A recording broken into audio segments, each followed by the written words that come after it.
살인 사건으로 많이 알려져 있고요. 어부살인. 네. 도성에 살고 있던 어부가 2회에 걸쳐서 총 4명을 살해한 연쇄 살인 사건입니다. 제가 현장에 투입이 됐었던 사건이고, 그래서 이제 그 하나씩 살펴보면요.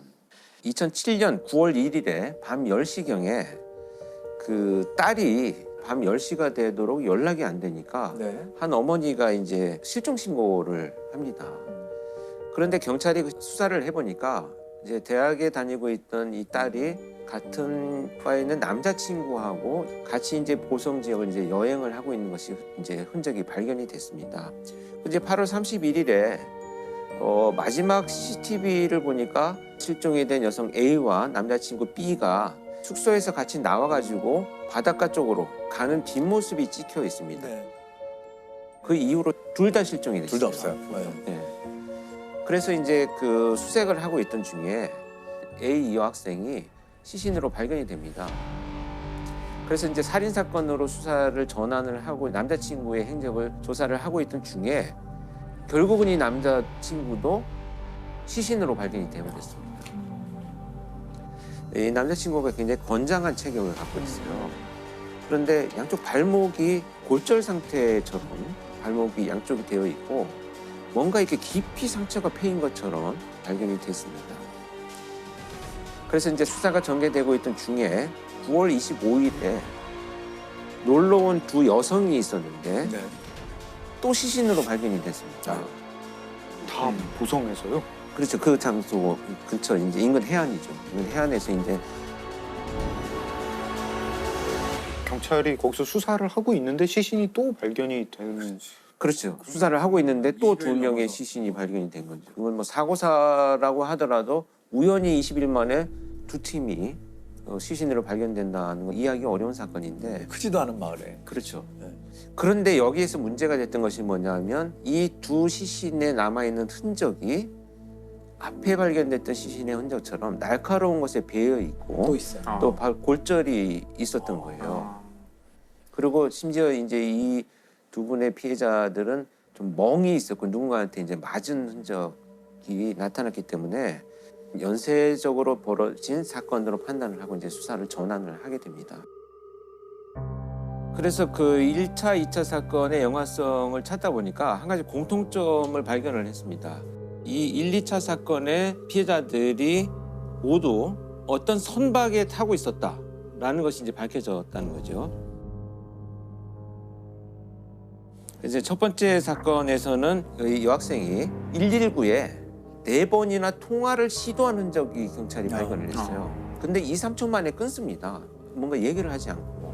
근데 통화 녹음된 거 들어보니까 모터 소리가 들리는 거예요. 그래서 누군가의 배에 지금 타고 공격을 당했다는 것으로 추론을 해나가기 시작을 합니다. 해상 연쇄 살인 사건의 첫 피해자인 대학생 추모 양이 119에 4차례 전화한 것은 지난 8월 31일. 조 양은 당시 119에 전화한 뒤 아무 말도 하지 않았지만 배의 엔진 소리인 기계음이 들렸습니다. 그러다 보니까 누군가의 배에 타고 있었다라는 것이 이제 짐작이 되고, 두 번째 사건에서는 두 여성이 이제 바닷가를 산책을 하고 있는데 한 여성이 내가 갑자기 남편한테 전화를 좀 해야 되는데 전화기가 없어서 그러니 전화기를 빌려주세요라고 예. 자기 남편하고 통화를 합니다. 그리고 고맙다는 인사를 하고 갔어요. 근데 이 두 분이 어느 정도 시점이 지난 상황에 전화기를 빌려줬던 피해자들로부터 배에 갇힌 것 같다. 경찰 보트를 불러달라라고 하는 문자를 받고 경찰에 신고를 합니다. 그래서 누군가의 배에 지금 타고 지금 공격을 당했다는 것으로 추론을 해나가기 시작을 합니다.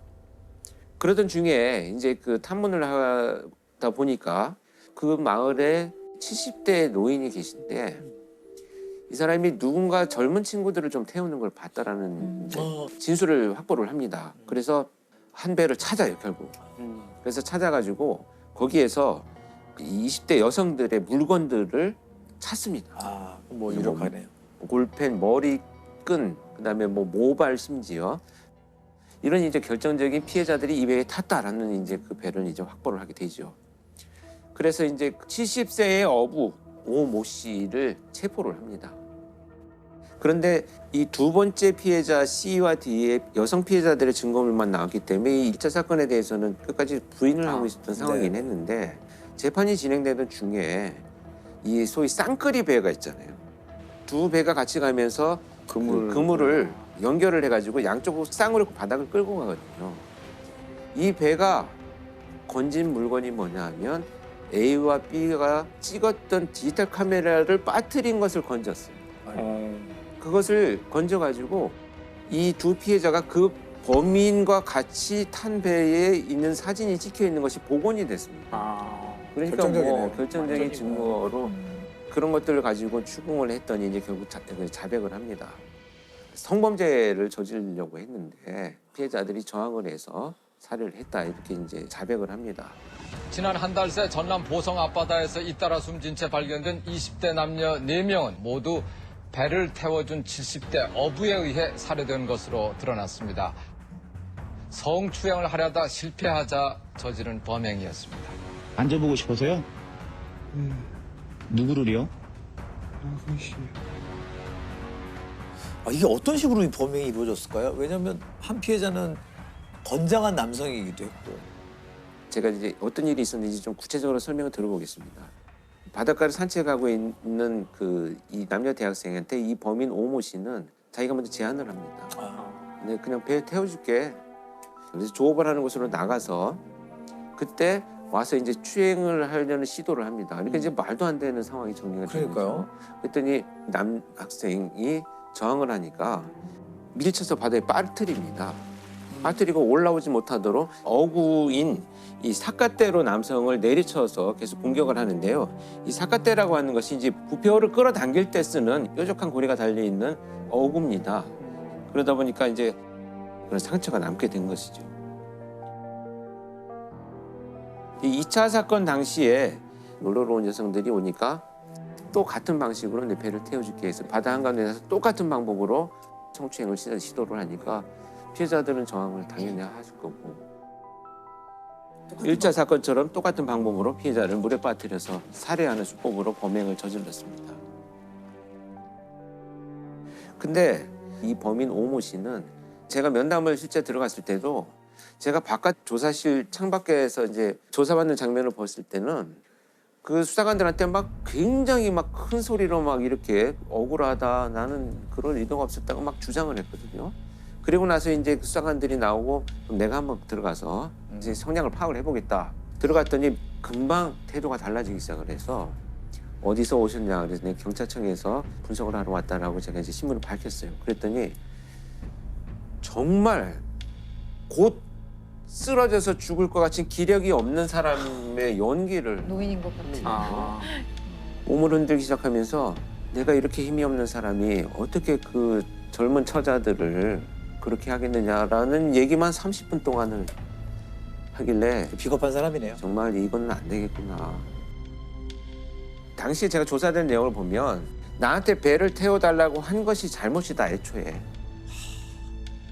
공짜로 태워달라고 한 사람들이 문제다. 전형적으로 사이코패스들이 갖는 자기중심적인 사고죠. 결국 이제 자신 성적 욕구를 채우기 위해서 남녀 4명을 무참히 살해했고 대법원에서 결국 최종 사형을 선고를 하죠. 그래서 현재 지금 최고령의 사형수로 현재까지도 복용을 하고 있습니다. 근데 저는 제가 이때 4명의 피해자가 전부 20대 초반인데 자, 이 70대의 범인한테 왜 그냥 피해를 당했을까가 가장 궁금했어요. 그래서 이렇게 바닷가에 제가 서 있는데 그 범행에 쓰인 배를 이제 압수해서 거기다 이제 묶어놓고 있었죠. 그래서 보고 있었더니 마을을 지나가던 분이 어르신께서 저 배를 한번 타봤느냐 경찰관인 내 모습이니까 안 타봤습니다 했더니 저 배는 바다 한가운데 나가 출렁거리기 시작을 하면 당신 같은 장정들도 난간만 붙들고 있어야지 일어나지도 못해. 이렇게 말씀하시는 순간 엄청난 제가 통찰을 느꼈어요. 아, 이런 상황, 또 물리적인 신체의 제한은 심리적인 프레임을 같이 만들 수 있겠구나. 그러니까 지금 이 범인 오모 씨는 평생을 거기서 살았기 때문에 잠도 거기서 자는데 웬만하면 집에 가지 않고 그러니까 활동이 굉장히 자유로워요. 움직임이 자유롭고 신속하고 그러다 보니까 피해자들 입장에서는 지금 신고를 해서 여기 바다 한 군데 위치도 모르겠고 구하러 오는 동안에 이미 빠져서 나는 두려움이 얼어붙게 만드는 이런 현상을 일으켰겠구나. 그렇기 때문에 이 권장한 남학생도 일어서지도 못하고 그냥 물에 빠질 수밖에 없는 상황. 그 상황 자체가 엄청난 두려움으로 작용을 했기 때문에 이 범인이 사용한 범행 도구는 삿갓대나 힘이 아니고 상황 자체가 이미 범행의 도구를 쓰였겠다. 심리적으로나 모든 거를 배를 다루는 사람이 장악을 하고 있는 거네요.